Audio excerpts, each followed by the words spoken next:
ओम साई राम दोस्तों, साई कथाएं में आपका स्वागत है।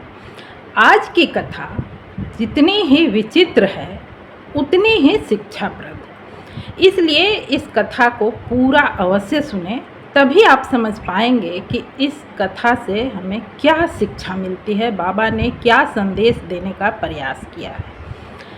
और हाँ, अंत में मैं जो इस कथा से स्वयं समझ पाती हूँ वो मैं अपना विचार भी आपके समक्ष रखती हूँ और उससे आप सहमत हो सकते हैं, संभवतः ना भी हो, पर उसके लिए पूरा सुनना तो ज़रूरी है, तभी आप बता पाएंगे कि आप सहमत हैं या नहीं हैं।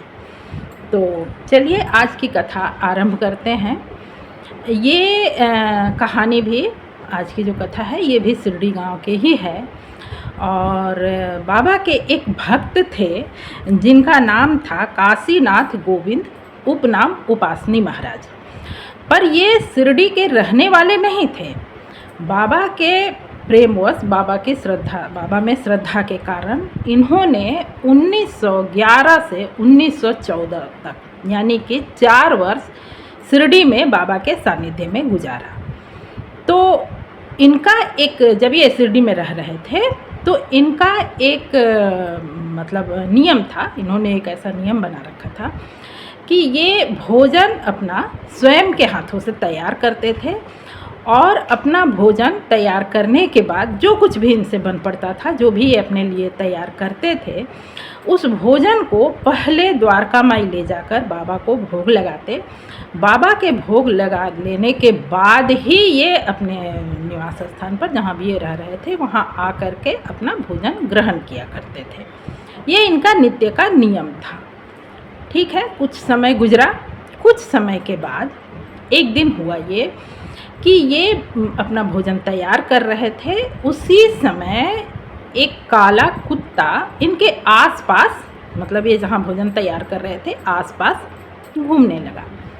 इन्होंने कुत्ते पर बहुत विशेष ध्यान नहीं दिया और वैसे भी इनके मन में ये भाव था कि मैं जो भी, क्योंकि ये जो भी भोजन तैयार करते थे वो पहले बाबा को भोग लगाते थे, तो इनके लिए वो नैवेद्य ही होता था। और नैवेद्य को शुद्धता और किसी के जूठा ना होने तक उसे, मतलब जब तक वो भोग ना लग जाए किसी को जूठा नहीं किए करने दिया जाता है। ऐसा हमारा सोच ही है, हमारे संस्कार में ये चीज़ें हैं कि पूजा के लिए जो चीज़ें होती है उससे पहले किसी को नहीं दिया जाता है। यही भाव उनके मन में भी था। उन्होंने भोजन तैयार किया, थाली में सजा करके, और द्वारका माई पहुँचे। जब ये द्वारका माई पहुँचे तो बाबा इन्हें देखते ही बोले, मैं तुम्हारे आसपास जब घूम रहा था तब तो तुमने मुझे भोजन दिया नहीं, अब ये भोजन यहाँ लेकर क्यों आए हो? उन्हें बड़ा आश्चर्य हुआ। उन्होंने कहा कि बाबा, आप वहाँ कहाँ थे? वहाँ तो सिर्फ एक काला कुत्ता घूम रहा था। बाबा ने कहा, हाँ, मैं वही काला कुत्ता था, तुमने मुझे भोजन नहीं दिया, अब मैं तुम्हारा ये भोजन आज नहीं करूँगा। इस तरह से बाबा ने कहा। उन्हें दुख हुआ और वो सोचे कि आगे से मैं सचेत रहूँगा, और वो अपने निवास पर दुखी मन से आए। जो भी था वो अपना भोजन किए। 2-4 दिन बाद एक दिन जब वो फिर भोजन तैयार कर रहे थे तो हुआ ये कि उनके सामने कोई, वो इस चीज़ के लिए अब सचेत रहने लगे कि कोई इस तरह का पशु, कुत्ता बिल्ली ऐसा कुछ भी आए तो मैं उसे पहले दे दूँगा, कुछ भी, जो रोटी है चावल है जो भी मैं दे दूँगा। पर हुआ ये कि कुछ दिन बाद, 2-4 दिन बीतने के बाद, जब वो भोजन तैयार कर रहे थे तो उनके घर के सामने एक दीवार थी। उस दीवार से लग के एक शूद्र भिखारी जैसा एक व्यक्ति उन्हें बड़े प्यार से, उन्हें और उनके भोजन को ताक रहा था, मतलब देख रहा था।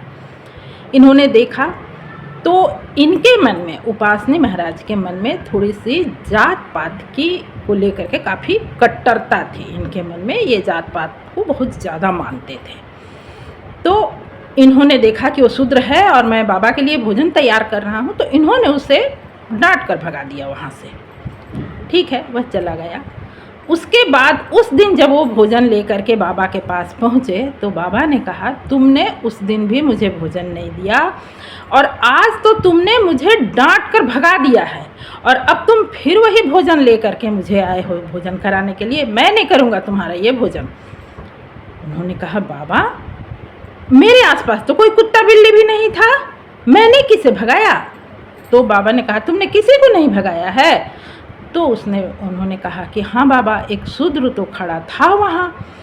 बाबा ने कहा, एक बात बताओ, क्या शूद्र में जीव नहीं होता? क्या वो उसका प्राण नहीं है? सृष्टि के हर जीवात्मा में मेरा ही वास है।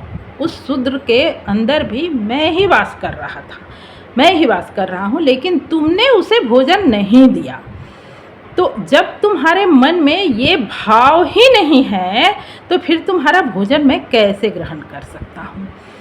इस बात से उपासनी जी को बहुत दुख हुआ और उन्हें शिक्षा भी मिली। वो समझ गए और अपने आचरण को आगे से सुधारने के लिए उन्होंने अपना संकल्प लिया कि मैं आगे से स्वयं के चरित्र को सुधारूंगा।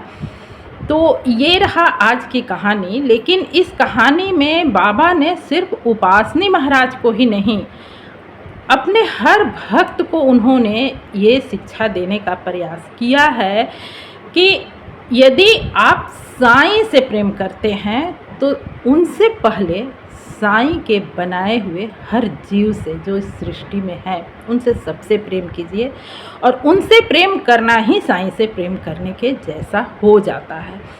रही बात भोजन की या कोई भी नैवेद्य की, तो ये ज़रूरी नहीं है कि हमने भोजन तैयार किया या कोई फल मिष्ठान कुछ भी हमने जब मन से भाव से उनके लिए तैयार किया, खरीदा या रखा, अगर हम वहाँ पहुँच नहीं पाएँ, क्योंकि जीवन एक सा नहीं रहता है, कभी हमसे ऐसा हो भी जाए कि हमने तैयार तो किया था पर हम पहुंच नहीं पाए, तब भी हमें मन में बहुत दुख हुई होने की ज़रूरत नहीं है, क्योंकि साईं भाव को समझ लेते हैं। ज़रूरी नहीं है कि उन तक हम वस्तु पहुंचा पाएँ।